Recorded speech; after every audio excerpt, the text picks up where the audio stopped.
There's not going to be any Johnny. That'll be sad. Yeah, but see, here's my thing, right? Yes, there will be no Johnny. However, there's an opportunity for them to do more with the red characters that they've indicated should have a bigger presence from now on. So I would like to see that. I'm a big fan of the idea of like, please bring Cyberpunk Red's cast, like Numo and Trace Santiago and who else is in there? Kepler, the people from Black Dog. I want to see those guys in the game represented somehow. I would love to see that.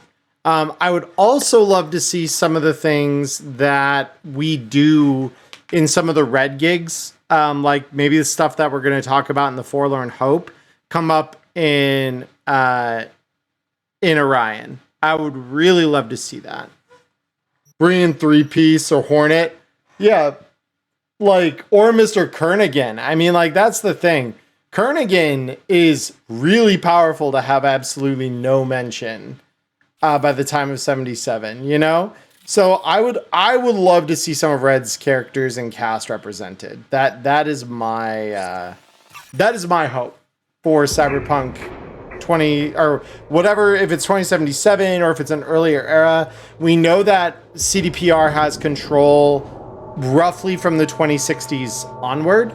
So they could set it anytime post 2060, including a time period earlier than the one that we currently are going through. So I would love to see them explore some of those areas of the game and the world a little more. Wood Chipper should have been in 2077. They missed out on that. See, but here's my thing, right?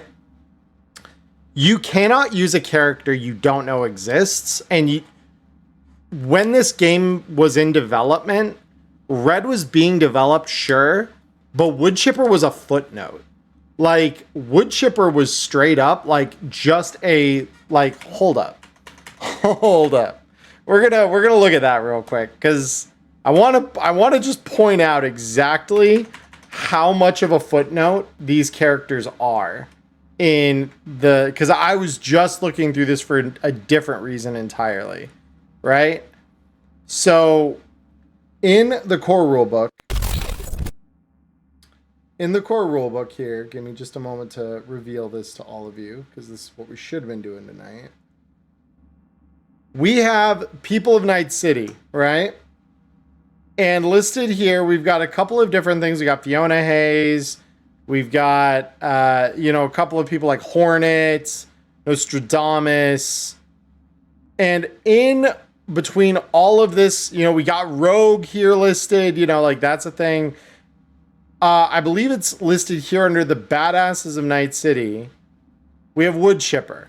This is all we knew about Wood Chipper that could have been known at any point, I think, during 77's development. Because this book came out a month, before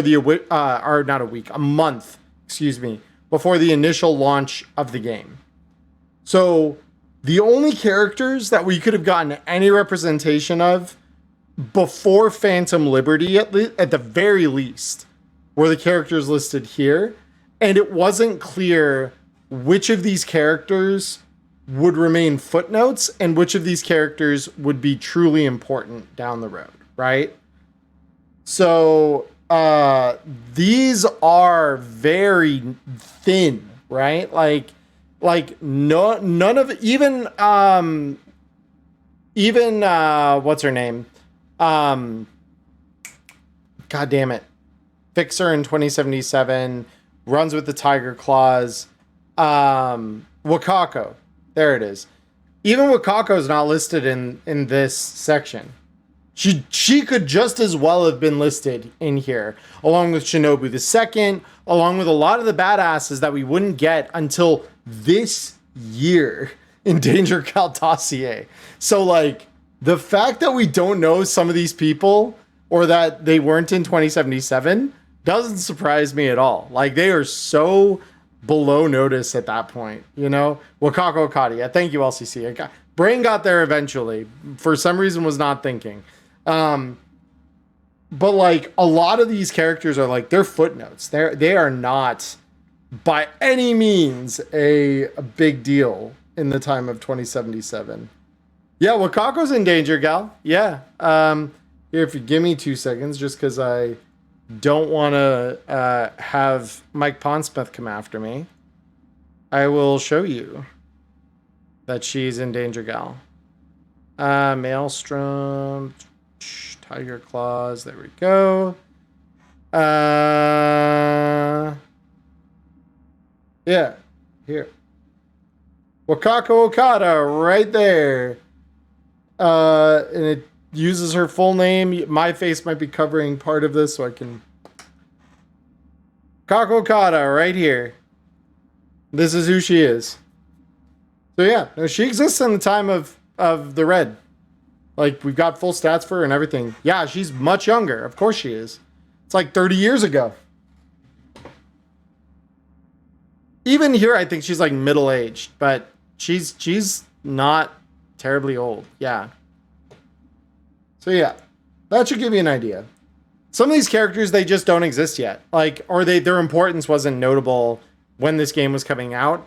And it was noted as well that in the initial meetings that Mike had with the team over at CDPR, that they had read and gotten in like encyclopedic knowledge. Like the way I can pull characters and things out for Red, they were doing that for 2020 in meetings with Mike. Like they had detailed the lore down to the nth degree. And so Mike understood that's part of why Mike gave them the rights that he did, because to him, he saw them as a bunch of fans who had a deep appreciation for what he had done. And he similarly worked in video games before in software, and he had a knowledge and an appreciation for what they do. And so as a meeting of the minds in the middle of all of that, they got actually a pretty good product out that was very representative of the Cyberpunk universe overall. So yeah.